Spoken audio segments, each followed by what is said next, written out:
Welcome to my YouTube channel ಬಿಂದಾಸ್ ಪಾರಲಾಗ್ YouTube ಚಾನಲ್ಗೆ ತಮ್ಮೆಲ್ಲರಿಗೂ ಸ್ವಾಗತ. ಸಬ್ಸ್ಕ್ರೈಬ್ ಮಾಡ್ರಲ್ಲ. ಎಲ್ರಿಗೂ ನಮಸ್ಕಾರ. Welcome to my YouTube channel ಬಿಂದಾಸ್ ಪಾರಲಾಗ್ ಯೂಟ್ಯೂಬ್ ಚಾನಲ್ಗೆ ತಮ್ಮೆಲ್ಲರಿಗೂ ಸ್ವಾಗತ. ಹಾಗೆ ನನ್ನ ಯೂಟ್ಯೂಬ್ ಚಾನಲ್ ನೋಡುವವರು ಸಬ್ಸ್ಕ್ರೈಬ್ ಮಾಡುವುದರ ಮೂಲಕ ಲೈಕ್ ಮಾಡಿ, ಕಮೆಂಟ್ ಮಾಡಿ, ಶೇರ್ ಮಾಡಿ, ವಿಡಿಯೋನ ಕೊನೆವರೆಗೂ ನೋಡಿ. ಇವತ್ತು ನಾನು ಮೀಶೋದಲ್ಲಿ ಪಾಪುಗೆ ಬಟ್ಟೆ ಆರ್ಡರ್ ಮಾಡಿದ್ದೆ. ನನಗೆ ಗೊತ್ತಿರಲಿಲ್ಲ ಈ ಡ್ರೆಸ್ಸು ತುಂಬ ಚೆನ್ನಾಗಿದೆ ಅಂತ ಹೇಳಿ. ಆಲ್ರೆಡಿ ತಂದಿದ್ದೆ, ಇದು ಒಂದು ಇರಲಿ ಅಂತ ಹೇಳಿ ನನ್ನ ಕಡೆಯಿಂದ ಮೀಶೋದಲ್ಲಿ ಆರ್ಡರ್ ಮಾಡಿದ್ದೆ. ಅಂದರೆ ಗೋಲ್ಡನ್ ಕಲರು ಟ್ರೆಡಿಷ್ನಲ್ ವೇರ್ ಚೆನ್ನಾಗಿರುತ್ತೆ, ಇದು ಫಂಕ್ಷನ್ನು ಏನಾದರೂ ಇದ್ದರೆ ಅಂತ ಹೇಳಿ. ಇದು ಯಾಕೋ ಲೈಕ್ ಆಯಿತು. ಆಲ್ರೆಡಿ ಒಂದು ತಂದಿದ್ರು, ಇದೊಂದು ಇರಲಿ ಅಂತ ಹೇಳಿ ಆರ್ಡರ್ ಮಾಡಿದ್ದೆ. ತುಂಬಾ ಚೆನ್ನಾಗಿದೆ ನೋಡಿ. ಓಪನ್ ಮಾಡ್ತಾ ಇದ್ದೀನಿ. ಗೋಲ್ಡನ್ ಕಲರು ಮಕ್ಕಳಿಗೆಲ್ಲ, ಚಿಕ್ಕ ಮಕ್ಕಳಿಗೆಲ್ಲ ಸುಮಾರು ಬಟ್ಟೆಗಳು ಬೇಕಾಗ್ತಾ ಇರುತ್ತೆ. ಮೀಶೋದಲ್ಲಿ ಕಡಿಮೆ ಪ್ರೈಸಲ್ಲಿ ಚೆನ್ನಾಗಿರೋ ಕೂಡ ಸಿಗ್ತವೆ. ಇದು ನೋಡಿ ಗೋಲ್ಡನ್ ಕಲರು ಕುರ್ತಾ, ಇದು ಈ ಥರ ಕಾಂಬಿನೇಷನಲ್ಲಿ ತುಂಬ ಚೆನ್ನಾಗಿದೆ. ಇದು ಯಾಕೋ ನನಗೆ ತುಂಬ ಲೈಕ್ ಅನ್ನಿಸ್ತು. ಇದೇ ಇರಲಿ, ಅವನ್ನ ತೊಟ್ಲು ಶಾಸ್ತ್ರ ಕಳಿಸ್ತಾ ಇರೋದ್ರಿಂದ ಈ ಥರ ಡ್ರೆಸ್ ಇದ್ರೇ ಚೆನ್ನಾಗಿ ಕಾಣುತ್ತೆ ಅಂತ ಹೇಳಿ ಇದನ್ನು ಯಾಕೋ ಮನಸ್ಸು ತಡಿದೇನೆ ತೊಗೊಂಡೆ. ಆಲ್ರೆಡಿ ನಾನು ತಂದಿದ್ದೆ ಬ್ಲೂ ಕಲರು, ಇದಿರಲಿ ಅಂತ ಹೇಳಿ ತೊಗೊಂಡೆ. ಈ ಥರ ನೋಡಿ, ಫಂಕ್ಷನ್ ಏನಾರು ಇದ್ದರೆ ಈ ಥರ ಜುಬ್ಬ ಹಾಕಿದ್ರೆ ಚೆನ್ನಾಗಿ ಕಾಣುತ್ತೆ ಮಕ್ಕಳುಗಳಿಗೆ. ಅವರಿಗೆ ಚಿಕ್ಕವರು ಇರುವಾಗಲೇ ಈ ಥರ ಡ್ರೆಸ್ಸೆಲ್ಲ ಹಾಕಿ ಕಣ್ಪ್ರೀತಿ ಮಾಡಬೇಕು. ಯಾಕೆಂದರೆ ದೊಡ್ಡ ಆದಮೇಲೆ ಸ್ವಲ್ಪ ಅವ್ರಿಗೆ ಬುದ್ಧಿ ತಿಳಿತು ಅಂತ ಹೇಳಿದ್ರೆ ಹಠ ಮಾಡ್ತಾರೆ. ಈ ಥರ ಬೇಡ, ಆ ಥರ ಬೇಡ, ಈ ಥರ ಬೇಡ, ಇನ್ನು ಅವ್ರು ಹೇಳಿದ್ದೇ ಹಾಕಬೇಕು. ನಮ್ಮ ಮನೇಲಿ ಹಾಗೆ ನಡೆಯುತ್ತೆ. ನನಗೇನು ಇಷ್ಟನೋ ಆ ಥರ ಬಟ್ಟೆ ತೊಗೊಂಡ್ರೆ ಅದಾದಮೇಲೆ ಈ ಕುರ್ತಾ ಬೇಡ, ಆ ಕುರ್ತಾ ಬೇಡ ಅನ್ನೋಕ್ಕೆ ಸ್ಟಾರ್ಟ್ ಮಾಡ್ತವೆ.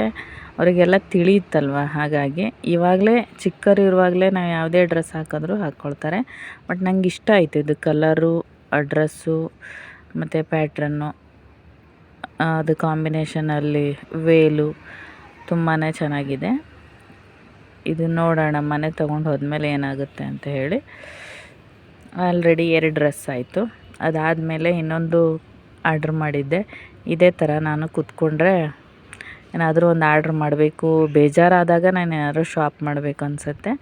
ಇದು ಪಾಪಂಗೆ ಈ ಥರ ಮಂಕಿ ಕ್ಯಾಪ್ಗಳು ಇರಲಿಲ್ಲ ಅವನ ಹತ್ರ. ಅವ್ನು ಚಿಕ್ಕ ಮಗುನಿಂದ ಈ ಥರ ಕ್ಯಾಪ್ ತಗೋಬೇಕು ಅಂದ್ಕೊಳ್ತಾ ಇದ್ದೆ. ಇದು ಹೇಗೂ ಊರಿಗೆ ಹೋಗ್ತಾನಲ್ವ, ಇದಿರಲಿ ಅಂತ ಹೇಳಿ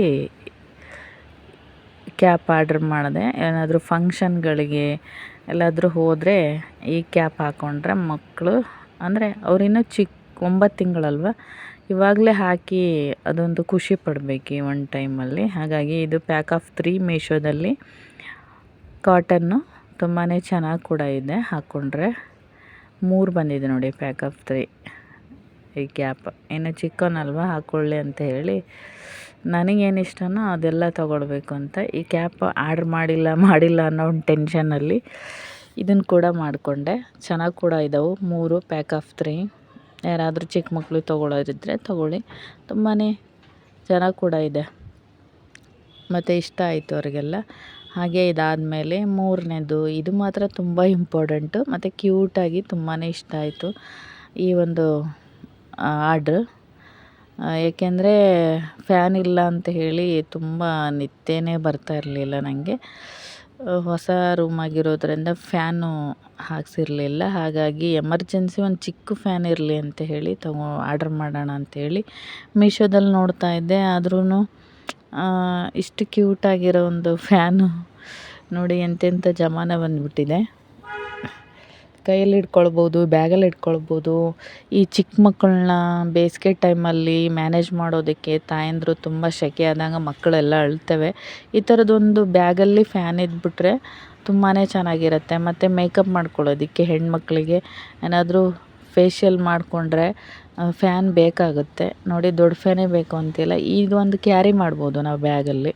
ಬಸ್ಸಲ್ಲಿ ಹೋಗ್ತಾ ಅಥವಾ ನಮಗೆ ತುಂಬ ಸೆಕೆ ಅನಿಸುತ್ತೆ ಅಂದಾಗ ಇದು ಇಂಪಾರ್ಟೆಂಟಾಗಿ ಫ್ಯಾನ್ ಬೇಕಾಗುತ್ತೆ. ಹಾಗಾಗಿ ಇದೊಂದು ಇರಲಿ ಅಂತ ಹೇಳಿ ತೊಗೊಂಡೆ. ಬಟ್ ನಂಗೆ ತುಂಬ ಖುಷಿ ಆಯಿತು ಈ ಫ್ಯಾನು. ಇಷ್ಟೊಂದು ಜೋರಾಗಿ ಗಾಳಿ ಬೀಸುತ್ತೆ ಗೊತ್ತಾ, ತುಂಬಾ ಇಷ್ಟ ಆಯಿತು. ಯಾರಾದರೂ ಬೈ ಮಾಡೋರಿದ್ದರೆ ಮೀಶೋದಲ್ಲಿ ತೊಗೊಳ್ಳಿ. ಇದು ಕ್ಯೂಟಾಗಿ ಸ್ಮಾಲ್ ಫ್ಯಾನು, ಇದು ತಾಯಂದ್ರುಗಳು ಇಟ್ಕೋಬೋದು ಮಕ್ಕಳುಗಳಿಗೆ ಎಲ್ಲಾದರೂ ಬಸ್ಸಲ್ಲಿ ಟ್ರಾವೆಲ್ ಮಾಡಬೇಕಾದ್ರೆ ಅಥವಾ ಸೆಕೆ ಆದಾಗ ಮಕ್ಳು ಕಿರಿಕಿರಿ ಮಾಡ್ತಾ ಇರುತ್ತೆ. ಈ ಥರದೊಂದು ಫ್ಯಾನ್ ಇದ್ದರೆ ಬೆಸ್ಟು. ಹೆಣ್ಮಕ್ಳಿಗೂ ಅಷ್ಟೇ ಮೇಕಪ್ ಮಾಡ್ಕೊಂಡಾಗೆಲ್ಲ ಬೇಕಾಗುತ್ತೆ. ಮತ್ತು ನನಗಂತೂ ಮೇಕಪ್ ಮಾಡ್ಕೊಳ್ಳೋಕ್ಕೆ ಅಂತ ತೊಗೊಂಡಿಲ್ಲ. ಸೆಕೆ ಫ್ಯಾನ್ ಇಲ್ಲ ಅಂತ ಹೇಳಿ ಸೆಕೆ ತುಂಬ ಆಗ್ತಾಯಿತ್ತು. ಇದೊಂದು ಇರಲಿ, ನೈಟ್ ಬೇಕಾಗುತ್ತೆ, ತುಂಬ ದಿನ ಆಯಿತು ನಿದ್ದೆ ಇಲ್ಲ ಅಂತ ಹೇಳಿ. ಬಟ್ ಇವಾಗ ಫ್ಯಾನ್ ದೊಡ್ಡದು ಬಂದಿದೆ, ಇದು ಚಿಕ್ಕದಿರಲಿ ಅಂತ ಹೇಳಿ ತೊಗೊಂಡಿದ್ದೀನಿ. ತುಂಬಾ ಚೆನ್ನಾಗಿದೆ ನಿಜವಾಗ್ಲೂ. ಅದರ ರಿವ್ಯೂ ನೋಡಿಬಿಟ್ಟು ತಗೊಳ್ಳಿ. ತುಂಬ ಕಡಿಮೆ ಪ್ರೈಸಲ್ಲಿ ಇಷ್ಟು ಕ್ಯೂಟಾಗಿರೋಂಥದ್ದು. ತುಂಬಾ ಗಾಳಿ ಬೀಸುತ್ತೆ ನಿಜವಾಗ್ಲೂ. ಮ್ಯಾನೇಜ್ ಮಾಡ್ಬೋದು ತೀರಾ ಸೆಕೆಯಲ್ಲಿರೋದಕ್ಕಿಂತ. ಇದೊಂದು ಇಷ್ಟ ಆಯಿತು. ಇಷ್ಟನ್ನು ಮೀಶೋದಲ್ಲಿ ಆರ್ಡ್ರ್ ಮಾಡಿದ್ದು. ಇನ್ನೂ ಬರೋದಿದೆ ಆರ್ಡ್ರು. ಅದು ಬಂದ ಮೇಲೆ ರಿವ್ಯೂ ಕೊಡ್ತೀನಿ. ಅದಾದಮೇಲೆ ತುಂಬ ಕಾಡಿಬೇಡಿ, ನಾನು ಊರಿಗೆ ಹೊರಟೆ. ಬೆಂಗಳೂರಲ್ಲಿ ಒಂದು ರಜೆ ತೊಗೋಬೇಕು ಅಂದರೆ ತುಂಬಾ ಕಷ್ಟನಪ್ಪ. ಇವಾಗ ಅನಿಸುತ್ತೆ, ತುಂಬ ಕಷ್ಟ ಅನಿಸುತ್ತೆ. ಹಾಗೆ ನಾನು ಊರಿಗೆ ಹೋಗಲೇಬೇಕಾಗಿತ್ತು. ಎಷ್ಟು ರಿಕ್ವೆಸ್ಟ್ ಮಾಡಿದ್ರೂ ಕೊಡಲಿಲ್ಲ. ಆದರೂ ವಾದ ಮಾಡಿ ತೊಗೊಂಡು ಹೊರಟೆ. ಅಂತೂ ಮನೆಗೆ ರೀಚ್ ಆದೆ. ಮನೆಗೆ ರೀಚ್ ಆದಮೇಲೆ ನಮ್ಮ ಪಾಪನ್ನ ಇದು ತೊಟ್ಲು ಶಾಸ್ತ್ರ, ಚಿಕ್ಕ ತಂಗಿ ಮಗು ಇದು ಕಳಿಸ್ಬೇಕಿತ್ತು. ಈ ಡ್ರೆಸ್ನು ಫಸ್ಟೇ ಆರ್ಡ್ರ್ ಮಾಡಿದ್ದೆ ನೋಡಿ. ಅವಳಿಗೂ ಅವಳ ಸೀರೆಗೂ ಮ್ಯಾಚ್ ಆಗಲಿ ಅಂತ ಆಲ್ರೆಡಿ ತಂದಿದ್ದೆ. ನಮ್ಮ ಪಾಪುಗೆ ರೆಡಿ ಮಾಡಾಯಿತು. ಇಂತೂ ಊರಿಗೆ ಹೋಗೋ ದಿನ ಬಂತು. ನಮಗೆ ಮಕ್ಕಳಂದರೆ ತುಂಬಾ ಇಷ್ಟ. ಅಂದರೆ ತುಂಬ ಇಷ್ಟ. ಅವರ ಅಜ್ಜ ಅಜ್ಜಿ ನೋಡಿ, ನಮಗೆ ಹೆಚ್ಚು ಟೈಮ್ ಸ್ಪೆಂಡ್ ಮಾಡೋದು ದೊಡ್ಡೋರ್ಗಿಂತ ಚಿಕ್ಕ ಮಕ್ಕಳ ಜೊತೆ. ದೊಡ್ಡವ್ರ ಜೊತೆ ನನಗೆ ಬೆರಿಬೇಕು ಅಂತ ಅಷ್ಟೊಂದು ಅನಿಸಲ್ಲ. ಯಾಕೆಂದರೆ ಈಗ ದೊಡ್ಡವರು ಅಂದರೆ ದ್ವೇಷ, ಅಸೂಯೆ ಅದೆಲ್ಲ ತುಂಬಿರುತ್ತೆ. ಮಕ್ಕಳು ಅಂದರೆ ಎಲ್ಲರನ್ನೂ ಪ್ರೀತಿಸ್ತಾರೆ. ನಾವು ಕೂಡ ಮಕ್ಕಳ ಥರನೇ ಇರಬೇಕು, ಎಲ್ಲರನ್ನೂ ಪ್ರೀತಿಸಬೇಕು, ಎಲ್ಲರ ಜೊತೆ ನಗ್ನಗ್ತಾ ಖುಷಿಯಾಗಿರ್ತಾರೆ, ಏನೋ ನಿಷ್ಕಲ್ಮಶವಾಗಿ ಮಕ್ಕಳು. ಹಾಗೆ ನಾವು ಕೂಡ ಅವರು ಸಹವಾಸ ಮಾಡಿಕೊಂಡ್ರೆ ನಾವು ಕೂಡ ಹಾಗೆ ಇರ್ಬೋದು. ಇಂತೂ ಅವನಿಗೆ ರೆಡಿ ಮಾಡಾಯಿತು. ಅಣ್ಣ ತಮ್ಮ ನೋಡಿ, ನಮ್ಮ ಪಾಪು ಊರಿಗೆ ಹೋಗೋ ಟೈಮ್ ಬಂತು. ಬಟ್ ಇದು ನಮಗೆ ತುಂಬ ಕಷ್ಟದ ಒಂದು ಟೈಮ್ ಅಂತ ಹೇಳ್ಬೋದು. ಒಂದು ಮನೆ ಹೆಣ್ಮಗಳನ್ನ ಚಿಕ್ಕ ಮಕ್ಕಳಿಂದ ಸಾಕಿ ಸಲಹಿ ಏನೂ ಅರಿಯದೇ ಇರೋ ಊರಿಗೆ ಜನಗಳ ಕೊಟ್ಟು, ಅದಾದಮೇಲೆ ನಮ್ಮ ಮನೆಯಿಂದ ಯಾವಾಗಲೇ ಹೋಗಲು ನೋವಾಗುತ್ತೆ. ಅವ್ನು ಹೋಗ್ತಾ ಇರೋದಕ್ಕೆ ಎಲ್ರಿಗೂ ಒಂಥರ ಖುಷಿಗೆ ಅವನ್ನ ಮುದ್ದಾಡ್ತಾಯಿದ್ರು. ಇಷ್ಟು ದಿನ ಮನೇಲಿದ್ದಾನೆ. ನಮಗೆ ಅವ್ರ ಜೊತೆ ಒಂಚೂರು ಟೈಮ್ ಸ್ಪೆಂಡ್ ಮಾಡಿಲ್ಲ ಅಂದರೆ ತುಂಬ ಕಷ್ಟ ಆಗ್ತಿತ್ತು. ನಾನು ದೂರ ಇದ್ರೂ ಫೋನಲ್ಲೇ ಅವ್ರನ್ನ ವಿಚಾರಿಸ್ಕೊಳ್ಳೋದು, ಮಾತಾಡೋದು. ಅವನಿಗೆ ಉಂಗುರ ಹಾಕಿದ್ದು, ಹೊಸ ಡ್ರೆಸ್ ಹಾಕಿರೋದಕ್ಕೆ ಎಲ್ಲ ನೋಡ್ಕೊಳ್ತಾ ಇದ್ದಾನೆ ನೋಡಿ. ಗೋಲ್ಡ್ ಉಂಗುರ ಹಾಕಿದ್ದಕ್ಕೆ ನೋಡ್ಕೊಳ್ತಾ ಇದ್ದಾನೆ. ಏನೋ ಇವತ್ತು ಫಸ್ಟ್ ಟೈಮ್ ಹಾಕ್ಬಿಟ್ಟಿದ್ದಾರೆ ಅಂತ ನೋಡ್ಕೊಳ್ತಾ ಇದ್ದಾನೆ. ಈ ಡ್ರೆಸ್ ನಾನು ಕೂಡ ಮೀಶೋದಲ್ಲೇ ತೊಗೊಂಡಿದ್ದೆ. ನಾನೇ ಆರ್ಡ್ರ್ ಮಾಡಿಟ್ಟಿದ್ದೆ. ಅವ್ರ ಅಮ್ಮನ ಸೀರೆಗೆ ಮ್ಯಾಚ್ ಆಗೋ ಹಾಗೆ ನೋಡಿ ಹೆಂಗೆ ನೋಡ್ಕೊಳ್ತಾನೆ. ಏನೋ ಹೊಸ್ದಾಗಿ ಹಾಕ್ಬಿಟ್ಟಿದ್ದಾರೆ ಅಂತ ಹೇಳಿ ಎಲ್ಲ ಅರ್ಥ ಆಗುತ್ತೆ ಅವನಿಗೆ. ರೆಡಿ ಮಾಡಿ ಕೂರಿಸಿದ್ವಿ. ಬಟ್ ಎಲ್ರಿಗೂ ಒಂಥರ ಬೇಜಾರು, ಅವ್ನು ಹೋಗ್ತಾ ಇದ್ದಾನೆ ಅಂತ ಹೇಳಿ. ನೋಡಿ ಎಲ್ಲ ನೋಡ್ಕೊಳ್ತಾ ಇದ್ದಾನೆ. ಹೊಸ್ದಾಗೆಲ್ಲ ಹಾಕ್ಬಿಟ್ಟಿದ್ದಾರೆ, ಏನೇನೋ ಹಾಕ್ಬಿಟ್ಟಿದ್ದಾರೆ ಅಂತ. ಅವ್ರ ದೊಡ್ಡಮ್ಮ ಹೂವು ಹಾಕಿ ತಮಾಷೆ ಮಾಡ್ತಾ ಇಲ್ಲ ಅವನಿಗೆ. ಅದಾದಮೇಲೆ ರೆಡಿ ಮಾಡಿಕೊಂಡು ಅವ್ರ ಅಜ್ಜಿ ನೋಡಿ ದೃಷ್ಟಿ ತೆಗಿತಾ ಇದ್ದಾರೆ. ಅದಾದಮೇಲೆ ನನ್ನ ಜೊತೆ ಬಂದ. ಇಲ್ಲಿ ಅಣ್ಣ ತಮ್ಮನ ಆಟ ನೋಡಿ. ಊರಿಗೆ ಹೋಗ್ತಾ ಇದ್ದಾರೆ ಅವರು. ಪಾಂಕು ಪಾಂಕು ಪಾಂಕು ಪಾಂಕು ಪಾಂಕು ಪಾಂಕು ಅಣ್ಣ ತಮ್ಮನ ಆಟ. ಮಕ್ಕಳೇನೋ ಬೇಗ ಬೆಳೀತಾ ದೊಡ್ಡವರಾಗ್ಬಿಡ್ತಾರೆ. ಆದರೆ ಫೋಟೋಸು ವಿಡಿಯೋಸ್ಗಳಿದ್ರೆ ನೋಡೋದಕ್ಕೆ ಖುಷಿ ಅನಿಸುತ್ತೆ. ಹಾಗಾಗಿ ನಾನು ಯಾವಾಗಲೂ ಕ್ಯಾಪ್ಚರ್ ಮಾಡಿ ಇಡ್ತೀನಿ. ಹಾಗೆ ನಮ್ಮ ಪಾಪು ಮತ್ತು ಅವರಮ್ಮ, ನಮ್ಮ ತಂಗಿ ರೆಡಿಯಾಗಿ ಅವ್ರದ್ದು ಫೋಟೋ ಶೂಟು ನಡೀತು. ಇದಂತೂ ಮಸ್ಟ್ ಆ್ಯಂಡ್ ಶೂಟ್ ಮಾಡಲೇಬೇಕು. ಯಾಕೆಂದರೆ ಫೋಟೋ ಇಂಪಾರ್ಟೆಂಟು. ಅವ್ರು ಬೆಳೀತಾ ದೊಡ್ಡವರಾದರು ಅಂದರೆ ಈ ಫೋಟೋ ನೋಡಿ ಖುಷಿ ಪಡ್ಬೋದು. ಹಾಗಾಗಿ ಎಲ್ಲರೂ ಒಂದು ಜೊತೆ ನಿಂತ್ಕೊಂಡು ಫೋಟೋ ತಗೊಳ್ತಾ ಇದ್ದರು. ಇವರೆಲ್ಲ ತುಂಬ ಸಪೋರ್ಟ್ ಮಾಡಿದವರು ಬಾಣಂತನಕ್ಕೆ. ಇವಾಗ ಎಲ್ಲರನ್ನೂ ಬಿಟ್ಟು ಹೋಗಬೇಕು ಅಂತ ಹೇಳಿದ್ರೆ ತುಂಬಾ ಕಷ್ಟ ಕೂಡ. ಹಾಗೆ ಹೆಣ್ಮಕ್ಳನ್ನ ತೊಗೊಂಡು ಹೋದವರು ಕೂಡ ನಮ್ಮನೆ ಮಕ್ಕಳು ಅಂತಲೇ ಸ್ವೀಕಾರ ಮಾಡಬೇಕು. ಇದು ಎಷ್ಟು ಕಷ್ಟ ಅಂತ ಹೇಳಿ ಅವ್ರ ಹೆಣ್ಮಕ್ಳು ಕಳಿಸ್ಬೇಕಾದ್ರೇ ನೋವು ಗೊತ್ತಾಗೋದು. ಇದು ನಮಗೆ ತುಂಬ ಕಷ್ಟ ಅನಿಸ್ತಾ ಇತ್ತು ನೋಡಿ. ನಮ್ಮನೆ ಅಳಿಯ, ನಮ್ಮ ಪಾಪು ಎಲ್ಲರೂ ಅವನು ಹೋಗ್ತಾ ಇದ್ದಾನೆ ಅಂತ ಹೇಳಿ ಅವನ ಜೊತೆ ಫೋಟೋ ತೊಗೊಳ್ತಾ ಇದ್ರು. ನಾನು ಹಾಗೆ ವೀಡಿಯೋ ಮಾಡಿಕೊಂಡೆ ಎದಿರಲಿ ಅಂತ ಹೇಳಿ. ಅವನು ಅಷ್ಟೇ ಎಲ್ಲರ ಜೊತೆನೂ ಚೆನ್ನಾಗೇ ಇದ್ದ. ನಾನಂತೂ ಅವತ್ತು ಹೋಗೋ ದಿನ ಹೋಗಿದ್ದಷ್ಟೇ ಪಾಪನ ಜೊತೆ. ಅವನು ಎಲ್ಲರ ಜೊತೆನೂ ಬರ್ತಾನೆ. ಯಾರೇ ಕರೆದ್ರೂ ಯಾರೇ ಮಾತಾಡ್ಸಿದ್ರು ಅವನು ಎತ್ಕೋಬೇಕು. ಅದೊಂದು ಹ್ಯಾಬಿಟ್ ಚೆನ್ನಾಗಿದೆ. ಎಲ್ಲರ ಜೊತೆನೂ ನೋಡಿ ಆಟ ಆಡ್ಕೊಂಡು ಆರಾಮಾಗಿ ಫೋಟೋಗೆ ಪೋಸ್ ಕೊಡ್ತಾಯಿದ್ದೆ. ನಾನು ವೀಡಿಯೋ ಮಾಡಿಕೊಂಡೆ ಯೂಟ್ಯೂಬಿಗೆ ಅಂತ ಹೇಳಿ. ಹಾಗೆ ನನ್ನ ಯೂಟ್ಯೂಬ್ ಚಾನಲ್ ನೋಡೋರು ಸಬ್ಸ್ಕ್ರೈಬ್ ಮಾಡಿ, ಲೈಕ್ ಮಾಡಿ, ನೋಡಿ.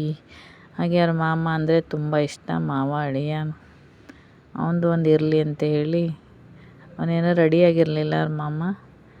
ಈಗಲೇ ಮಾಮ ಅನ್ನತ್ತೆ. ಹಾಗೆ ತೊಟ್ಲು ಲಾಸ್ಟಿಗೆ ಹೋಗಬೇಕಾದ್ರೆ ಪೂಜೆ ಮಾಡ್ತಾರೆ. ಸ್ವಲ್ಪ ಶಾಸ್ತ್ರಗಳಿರುತ್ತೆ. ಹಾಗಾಗಿ ಇದು ಫಸ್ಟು ತೊಟ್ಲಲ್ವ, ಪೂಜೆ ಮಾಡಿದ್ರು. ಇದು ಪೂಜೆ ನಡೀತಾ ಇತ್ತು. ತೊಟ್ಟಿಲು ಇದು ಈ ಟೈಮ್ ಪೂಜೆ ಎಲ್ಲ ನೋಡಿ. ಇವೆಲ್ಲ ಸಂಪ್ರದಾಯಗಳನ್ನು ನಾವು ಮಾಡ್ತಾಯಿದ್ರೆ ಮುಂದೆ ಕೂಡ ಹಾಗೆ ಇರುತ್ತೆ. ಹಾಗೆ ನಮ್ಮ ತಂಗಿ ತೊಟ್ಲ ಹತ್ರ ಕೂತ್ಕೊಂಡ್ಳು. ಇದು ಬಹಳ ಕಷ್ಟವಾದಂಥ ಟೈಮು. ಯಾಕಂದರೆ ಅವಳು ಚಿಕ್ಕವಳು, ನಾವು ಪ್ರೀತಿಯಿಂದ ಸಾಕಿ ಅವಳಿಗೇನು ತೊಂದರೆ ಆಗಬಾರ್ದು ಅಂತ ಅವಳು ಕೂಡ ನಾವು ಹೇಳ್ದಂಗೆ ನಡ್ಕೊಂಡು ಇಷ್ಟು ದಿನ ಬಂದಿದ್ಲು. ಇವತ್ತು ಹೋಗ್ತಾ ಇರೋದು ತುಂಬಾ ಎಲ್ಲರ ಮನಸ್ಸಿಗೂ ಭಾರನೇ. ಅದು ನನಗಂತೂ ಇನ್ನೂ ಭಾರನೇ. ಬಟ್ ನಾವು ತೋರಿಸ್ಕೊಳ್ಳೋಕ್ಕಾಗಲ್ಲ. ಯಾಕೆಂದರೆ ಅವರ ಗಂಡನ ಮನೆಗಳಿಗೆ ಅವ್ರು ಹೋಗಲೇಬೇಕು. ಪಾಪು ಕೂಡ ತುಂಬ ತಲೆಹರಟೆ ಮಾಡ್ತಾಯಿತ್ತು ನೋಡಿ. ಇದು ಮಡ್ಲಕ್ಕಿ ಹಾಕೋದು ತವ್ರ ಮನೆಯಿಂದ. ಪಾಪು ಕುತ್ಕೊಂಡು ಕೆಳಗೆ ನೋಡಿ ತುಂಬ ಕೀಟ್ಲೆ ಮಾಡ್ತಾಯಿದ್ದ. ಅವನಿಗೆ ಇವಾಗ ತುಂಬ ಆಟ ಆಡೋವಂಥ ಒಂದು ಟೈಮು. ತುಂಬ ಆಟ ಆಡಬೇಕು, ಆಟದ ಕಡೆ ಲಕ್ಷ್ಯ ಅವನಿಗೆ. ಏನೇ ಕೈಲಿ ಕೊಟ್ಟರು ಬಾಯಲ್ಲಿ ಹಾಕ್ಕೊಬಿಡ್ತಾನೆ. ಹಾಗೆ ಇದು ಶಾಸ್ತ್ರ ಮುಗಿಸ್ಕೊಂಡು ಇನ್ನೇನು ಹೊರಡಬೇಕು. ಟೈಮ್ ಆಯ್ತಾ ಬಂತು ನೋಡಿ.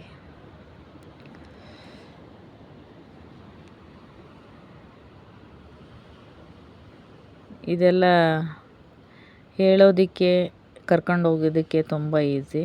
ಕಳಿಸ್ಕೊಡೋರಿಗೆ ಮಾತ್ರ ತುಂಬಾ ಕಷ್ಟ. ಯಾಕೆಂದರೆ ಹೇಳಿದ್ರೆ ಚಿಕ್ಕ ವಯಸ್ಸಿಂದ ನಾವು ದೊಡ್ಡವ್ರು ಮಾಡಿರ್ತೀವಿ, ಸಾಕಿರ್ತೀವಿ, ಸಲುವಿರ್ತೀವಿ. ಅವ್ರು ಚೆನ್ನಾಗಿರಬೇಕು ಅಂತ ಇಷ್ಟಪಡ್ತೀವಿ. ನಮ್ಮ ಎದುರಿಗೆ ನಮ್ಮನೆ ಹೆಣ್ಮಕ್ಳು ಖುಷಿಯಾಗಿದ್ದರೆ ನಮಗೂ ಖುಷಿ ಆಗುತ್ತೆ. ನಮ್ಮನೆ ಹೆಣ್ಮಕ್ಳು ಕಷ್ಟದಲ್ಲಿದ್ದಾರೆ ಅಂದರೆ ನಮಗೆ ಖುಷಿ ಆಗಲ್ಲ.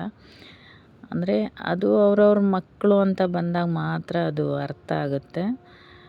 ಬಟ್ ಇದು ಈ ಒಂದು ಟೈಮ್ ನಮಗೆ ತುಂಬ ಕಷ್ಟ ಆಗ್ತಾಯಿತ್ತು. ಪಾಪು ಕೂಡ ನೋಡಿ ತೊಟ್ಲಲ್ಲಿ ಅವನಿಗೆ ಇವಾಗ ಆಟ ಆಡೋ ಇದು ಏನು ಹೊರಡೋ ಟೈಮಲ್ಲಿ ಅದರಲ್ಲಿ ಕೂತ್ಕೊಂಡು ತುಂಬ ಖುಷಿ ಪಡ್ತಾ ಇದ್ದ. ತುಂಬ ಹ್ಯಾಪಿಯಾಗಿ ಖುಷಿಯಾಗಿ ಅವ್ರ ತಾತನ ಜೊತೆ ಆಟ ಆಡ್ತಾ ಇದ್ದ. ನಮ್ಮ ಮನೆಯಲ್ಲಿ 4 ಮಕ್ಕಳಿದ್ರು ನಮ್ಗೆ ಯಾರಿಗೂ ಬೇಜಾರಾಗಲ್ಲ. ಯಾಕೆಂತ ಹೇಳಿದ್ರೆ ನಮ್ಗೆ ಅಷ್ಟಿಷ್ಟ ಮಕ್ಕಳುಗಳು ಅಂದರೆ. ನಮಗೆ ಎಲ್ಲರ ಮಕ್ಕಳು ನಮ್ಮ ಮಕ್ಕಳಂತಲೇ ನಾವು ಭೇದ ಭಾವ ಇಲ್ಲದೆ ನೋಡ್ಕೊಳ್ಳೋವಂಥ ಒಂದು ಮನಸ್ಥಿತಿ. ಅವನಿಗೆ ಎಷ್ಟು ಖುಷಿಯಾಗಿತ್ತು ಅಂದರೆ ತೊಟ್ಲಲ್ಲಿ ಕೂರಿಸಿದಾಗ ಅವನೇ ಹಾಡು ಹೇಳ್ತಾ ಇದ್ದ. ಅದನ್ನು ಅವನೇ ಹಾಡು ಹೇಳ್ಕೊಳ್ತಾ ಇದ್ದ ಕೂತ್ಕೊಂಡು. ಅಷ್ಟಿಷ್ಟ ಆಗಿದೆ ಅವನಲ್ಲಿ ಕೂರಿಸಿದ್ದು. ಎಲ್ಲರೂ ಹೋಗಿ ತಮಾಷೆ ಮಾಡ್ತಾಯಿದ್ರು ಅವನಿಗೆ, ಪಾಪಂಗೆ. ಕುಶಾನು ಇನ್ನೂ ಊರಿಗೆ ಹೋಗ್ತಾನೆ. ಎಲ್ರಿಗೂ ಬೇಜಾರಾಗುತ್ತೆ. ಆದರೂ ಅವ್ರನ್ನ ಕಳಿಸ್ಕೊಡ್ಲೇಬೇಕು. ಇದು ಒಂದು ನೆನಪಿಗೆ ಇರಲಿ ಅಂತ ಹೇಳಿ. ಕಷ್ಟ ಆಗುತ್ತೆ ಈ ದಿನಾನ ನೆನ್ಪು ಮಾಡ್ಕೊಳ್ಳೋದು. ಅಮ್ಮನ ಎಂಗೇಜ್ಮೆಂಟು, ಮದುವೆ, ರಿಸೆಪ್ಷನ್ ಎಲ್ಲ ವಿಡಿಯೋನು ಯೂಟ್ಯೂಬಲ್ಲಿದೆ. ಇದು ಒಂದು ನೆನಪಿರಲಿ. ಎಲ್ಲರಿಗೂ ಆಶೀರ್ವಾದ ತೊಗೊಂಡು ಅವಳು ತುಂಬ ಕಣ್ಣೀರು ಹಾಕ್ತಾ ಮನಸ್ಸಲ್ಲಿ ಎಷ್ಟೇ ನೋವಿದ್ರು ಅವ್ರ ಮಾಮ ತೊಟ್ಲು ಹೊರಗೆ ತಂದು ಕೊಟ್ಟೆ. ಅವಳ ಮನಸ್ಸಲ್ಲಿ ಎಷ್ಟೇ ನೋವಿದ್ರು ಆದರೂ ಗಟ್ಟಿಗಿತ್ತಿಯಾಗಿ ಅವಳು ಹೊರಟ್ಲು. ನಾವು ಕೂಡ ಧೈರ್ಯ ಹೇಳಿ ಇನ್ನೆಲ್ಲರೂ ನೋಡಿ ಟಾಟಾ ಮಾಡ್ತಾ ನನ್ನ ಜೊತೆ ಇದು ನಾನು ನಮ್ಮ ಸಿಸ್ಟರು ನಮ್ಮ ಪಾಪು ಇದು ಹೊರಡೋ ಟೈಮಲ್ಲೆಲ್ಲ ವಿಡಿಯೋ ಮಾಡ್ಕೊಂಡಿದ್ದು ಒಂದೇ ಒಂದು. ನಮ್ಮನೆ ಬಂಗಾರಿ ನೋಡಿ ಅದಕ್ಕೆಲ್ಲ ಅರ್ಥ ಆಗುತ್ತೆ. ಹಾಡು ಹೇಳು ಅಂದರೆ ಹಾಡು ಹೇಳುತ್ತೆ, ಡ್ಯಾನ್ಸ್ ಮಾಡು ಅಂದರೆ ಮಾಡುತ್ತೆ. ಇನ್ನೇನು ಹೊರಟರು ನಾವು ಏನೇ ವಿಷಯ ಅಂದರೆ ಅವಳಿಗೊಂದು ಧೈರ್ಯ ನಾವಿದ್ದೀವಿ ಅಂತ ಹೇಳಿ ಅಲ್ಲಿ ಅವಳು ನೋವು ಪಟ್ಕೊಳ್ಬಾರ್ದು, ನೋವಲ್ಲಿ ಹೋಗಿದ್ದಾಳೆ, ಖುಷಿಯಾಗಿ ಹೋಗಿರಲಿ ಅನ್ನೋದಕ್ಕೆ ನಾವು ಹೋಗಿದ್ದಷ್ಟೇ. ಅವಳ ಮನಸ್ಸಿಗೆ ಎಷ್ಟು ನೋವಾಗುತ್ತೆ ಒಬ್ಬಳೇ ಹೋದಾಗ ಅದನ್ನು ನಾವು ಅರ್ಥ ಮಾಡಿಕೊಂಡು ಅವಳಿಗೆ ನೋವಾಗಬಾರ್ದು ಅಂತ ಹೇಳಿ ನಮಗೆ ಕಷ್ಟ ಆದರೂ ನಮಗೆ ನೋವಾದರೂ ನಾವು ಹಿಂದೆಂದ ಅವ್ಳ ಜೊತೆ ಹೋಗಿದ್ವಿ. ಈ ವಿಡಿಯೋ ಇಷ್ಟ ಆದರೆ ಲೈಕ್ ಮಾಡಿ, ಕಮೆಂಟ್ ಮಾಡಿ, ಶೇರ್ ಮಾಡಿ. ಇದೊಂದು ತುಂಬಾ ನೆನಪಲ್ಲಿರೋಂತಹ ವಿಡಿಯೋ. ಅವರೆಲ್ಲ ಮುಂದೆ ಹೋಗಿದ್ರು, ನಾವು ಹಿಂದೆ ಹೋಗ್ತಾಯಿದ್ವಿ. ಇದು ನನ್ನ ಫೇವ್ರೇಟ್ ಮಗ. ಅವನ ಜೊತೆ ನಾವು ಜರ್ನಿ ಹಾಡು ಹೇಳ್ಕೊಂಡು ಹೋಗಿದ್ದೇ ಗೊತ್ತಾಗಲಿಲ್ಲ, ಬಟ್ ತುಂಬ ಇಷ್ಟ ಆಯಿತು. ಹಾಗೆ ವಿಡಿಯೋ ನೋಡುವವರು ಸಬ್ಸ್ಕ್ರೈಬ್ ಮಾಡಿ ವಿಡಿಯೋ ನೋಡಿ ಸಪೋರ್ಟ್ ಮಾಡಿ, ಲೈಕ್ ಮಾಡಿ. ಅಂತೂ ಇಂತೂ ನಮ್ಮ ಪಾಪನ ಜೊತೆ ಅವನ ಜೊತೆ ತಲೆಹಾಟ ಮಾಡ್ತಾ ಊರಿಗೆ ಹೊರಟ್ವಿ. ವಿಡಿಯೋ ನೋಡುವವರು ಲಾಸ್ಟಲ್ಲಿ ನೋಡಿ ನಮ್ಮ ಪಾಪು ಬಂದು ಕಾರಲ್ಲಿ ನನ್ನ ಜೊತೆ ಕೂತಿದೆ. ಎಷ್ಟು ಚೆನ್ನಾಗಿ ಆಟ ಆಡ್ತಾನೆ ಅವನ ಪಾಡಿಗೆ ಅಂದರೆ. ಲೈಕ್ ಮಾಡಿ, ಕಮೆಂಟ್ ಮಾಡಿ, ಶೇರ್ ಮಾಡಿ.